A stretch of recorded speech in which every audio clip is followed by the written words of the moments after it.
Today's Professionals brought to you by The Basement Doctor. Hi everybody, I'm back here with John Clements, the Basement Doctor. How are you? I'm not sure. I have had so much fun doing this with you. It's not funny. I am feeling a little bit alarmed. A little standing here, uncomfortable. and I'm thinking a few viewers are as well, because they're looking at the wall like I am looking at the wall. Mm-hmm. And I'm seeing mold, John. Yes. And it's concerning. It's very treatable. Okay. Before we make the magic of TD happen and we hop into the finished room, Yes. we're going to treat all of this. We're going to kill the mold before we treat the walls. But here again is another beautiful example of what negative side waterproofing does. Yeah.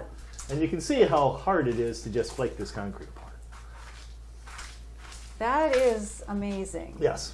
And Yeah. the water penetration through the wall has caused all of this deterioration, all of this damage, all of the stuff that's growing on it, all of the discoloration, all of the cracks in the wall, all of the moisture coming through.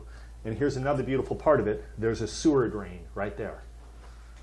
When I kick this, it pops right open. So that the nice thing about it is all the water that got in here was able to go away down that floor drain.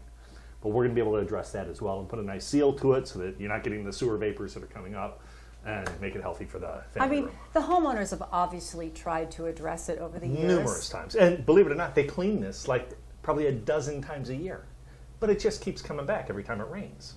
And so the investment is worth it. Oh, 100%. Obviously, not only aesthetically will it be much more pleasing and more comfortable, but from a health perspective, it's going to have many benefits. With your reactions today, when you come into the finished room, it's going to be impressive. Okay. Well, I'm looking forward to it, for sure. Okay, thanks for being here, everyone.